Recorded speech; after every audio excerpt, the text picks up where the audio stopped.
Alors là, je suis en train de revoir un petit peu, de vérifier notre enrouleur. Donc là, c'est la partie haute de l'enrouleur.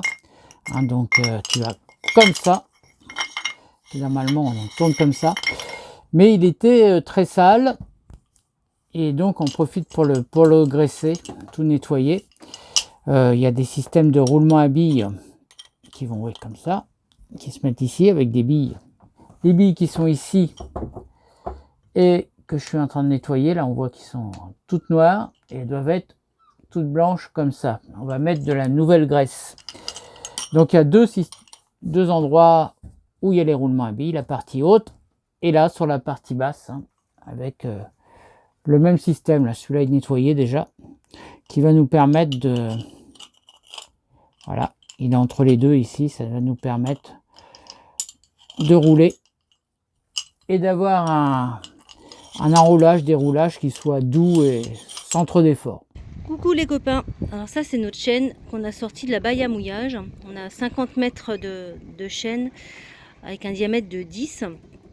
On va la changer aussi parce que comme vous voyez on a une partie qui est encore un peu en état quand même, et puis cette partie là qui est assez rouillée, donc on va la changer.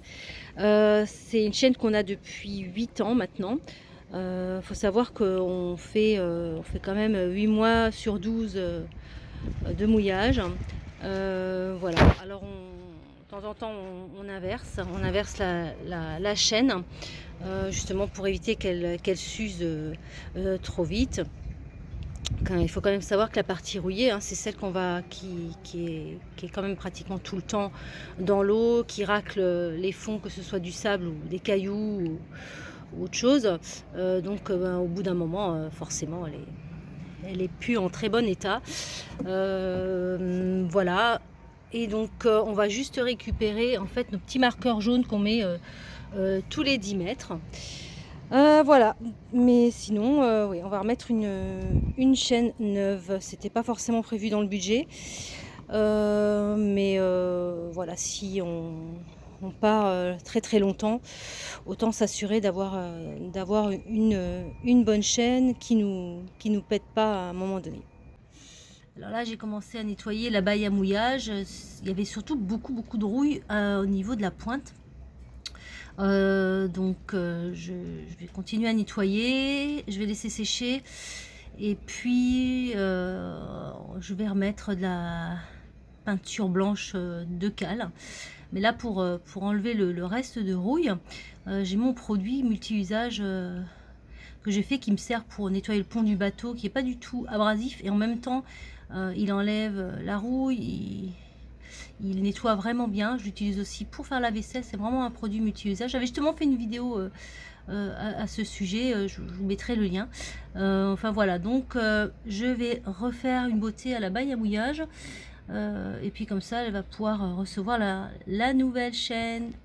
Alors comme on change nos haubans, on va aussi changer nos cadennes. Nos cadennes ici, enfin, on va pas les changer, on va les vérifier. Et on les aurait changés s'ils étaient abîmés. Bon, on voit qu'il y a un petit peu de corrosion ici, mais on les a fait contrôler par le gréeur et il n'y a aucun problème là, il y a très peu de corrosion. Les boulons de liaison sont en bon état, donc on va les remonter maintenant qu'ils ont été contrôlés et on va les refixer à l'intérieur. Alors là on est à l'intérieur, donc on voit ici la fixation. Alors, il est fixé sur un renfort qui est scellé sur la coque et qui redescend jusqu'à la quille.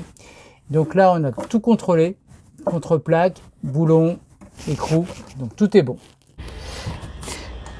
Alors là on se retrouve, ça y est, tout est fini. Alors, on se retrouve avec une planéité super.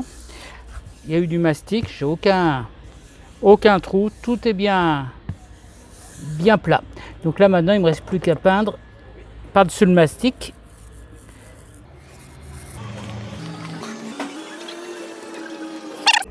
Donc voilà, tout est prêt maintenant à être posé. Les trous ont été faits. Alors là, on a eu un petit peu de mal à faire les trous parce qu'il fallait que ça tombe juste. Comme il n'y avait plus rien, il a fallu que je prenne comme référence les trous qui étaient en dessous, au plafond. que je guide ma mèche en essayant de percer le plus droit possible. Donc, ce qui est le cas. Donc là maintenant, il ne me reste plus qu'à la mettre en place, à remettre les pattes et à mettre un petit peu de mastic ici, ce qu'on va faire. Donc je vais déjà l'enfoncer doucement et après je vais mettre le mastic. Là je mets le joint tout autour des vis parce qu'il peut toujours y avoir une infiltration d'eau, ce qui serait dommage.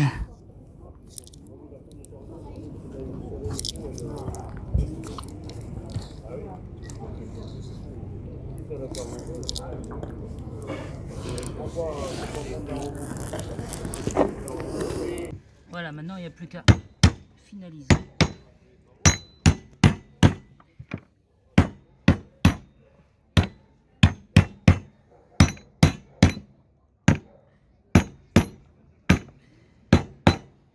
Alors voilà, on vient de recevoir les nouvelles pièces d'embout de barre de flèche. Voilà, qui sont toutes belles, qui vont remplacer celle-ci qui s'était cassée en deux au moment du démontage. Donc on a changé les deux barres de flèche, bien sûr.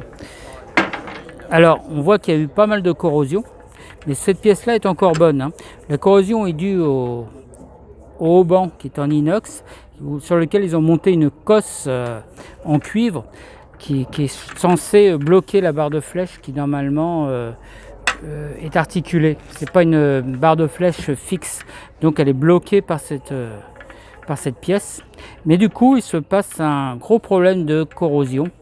Il y a l'électrolyse qui se fait avec de la corrosion. Donc on va essayer de cette fois-ci isoler la pièce cuivre de cette barre de flèche. Donc j'en ai parlé avec le grayeur. Paraît-il que cette pièce en cuivre est normale. Moi ça me paraissait pas tout à fait normal, mais bon, a priori ça l'est. Donc on va essayer de l'isoler au maximum avec du caoutchouc pour éviter cette électrolyse. Il ne reste plus maintenant qu'à les peindre. Donc on va repeindre cette pièce-là complètement. Et toutes les barres de flèche, on va en profiter. C'est Mu qui va s'en charger.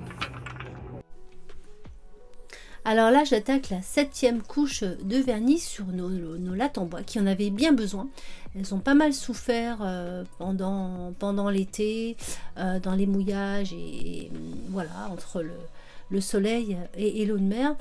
Surtout la plateforme arrière qui était vraiment bien usée. C'est vrai que on l'utilise pour aller dans l'eau, donc on descend, on monte, donc elle était vraiment abîmée. Donc j'ai d'abord poncé les lattes et puis ensuite j'ai mis mon vernis et là j'en ai mis 7 couches parce que faut que ça tienne vraiment un petit moment, au moins 1 an, voire 2 ans. Voilà, j'ai fait aussi les lattes du cockpit et puis notre caillebotis pour notre salle d'eau. Et voilà, on a remonté les lattes sur la plateforme arrière. Elle est toute belle et toute propre.